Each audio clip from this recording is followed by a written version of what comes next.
Hi friends, welcome to Madhuri Venky kitchen. నేను ఈరోజు చేయబోయే రెసిపీ సర్వపిండి. ఇది పిల్లలు ఎంతో ఇష్టంగా తింటారు. దీనికి కావాల్సిన పదార్థాలు: ఉల్లిపాయలు, పచ్చిమిర్చి, కొద్దిగా కొత్తిమీర,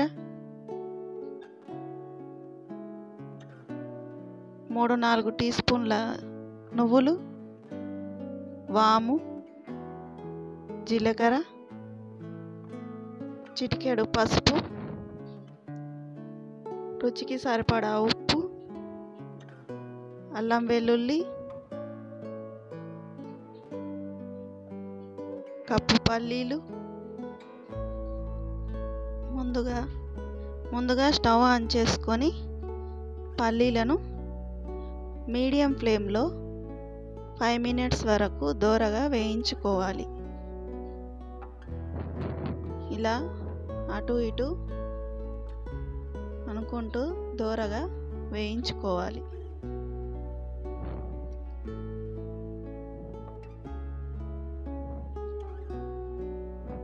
తర్వాత మిక్సీ జార్ తీసుకొని అందులో అల్లం వెల్లుల్లి, పచ్చిమిర్చి మెత్తగా గ్రైండ్ చేసుకోవాలి.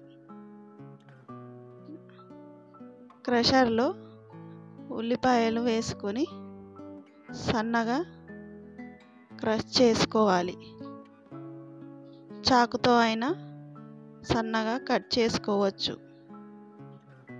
ఇలా ఒక బౌల్ తీసుకొని 2 గ్లాసుల బియ్యం పిండి తీసుకోవాలి.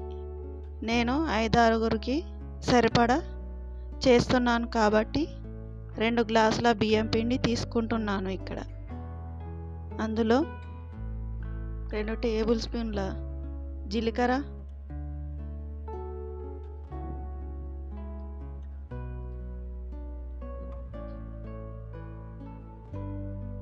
3-4 టేబుల్ స్పూన్ల నువ్వులు,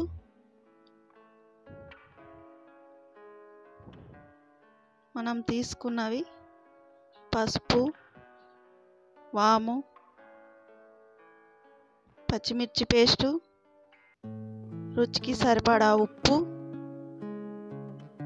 ఉల్లిపాయలు, కొత్తిమీర అవన్నీ వేసుకొని కలిసే విధంగా బాగా కలుపుకోవాలి.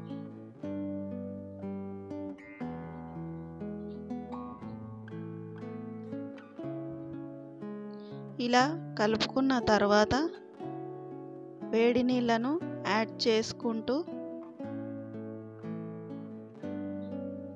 ఇలా కొంచెం గట్టిగా కలుపుకోవాలి. ముందుగా వెడల్పాటి కడాయి తీసుకొని అందులో ఆయిల్ అప్లై చేసుకోవాలి. కొద్దిగా పిండి ముద్దను తీసుకొని కడాయిలో మెత్తగా ప్రెస్ చేసుకుంటూ ఆయిల్ తీసుకుంటూ ప్రెస్ చేసుకుంటూ హోల్స్ పెట్టుకోవాలి. అందులో ఆయిల్ వేసుకొని స్టవ్ ఆన్ చేసుకొని మీడియం ఫ్లేమ్లో 7-8 నిమిషాల పాటు కుక్ చేసుకోవాలి. ఎంతో రుచిగా ఉండే సర్వపిండి తయారైంది. ఈ సర్వపిండిని మార్నింగ్ టిఫిన్గా కానీ ఈవినింగ్ స్నాక్స్గా కానీ మనం తయారు చేసుకోవచ్చు. ఈ రెసిపీ మీకు నచ్చినట్లయితే లైక్ చేయండి, ఫ్రెండ్స్ అండ్ ఫ్యామిలీకి షేర్ చేయండి, సబ్స్క్రైబ్ చేయండి. Thank you.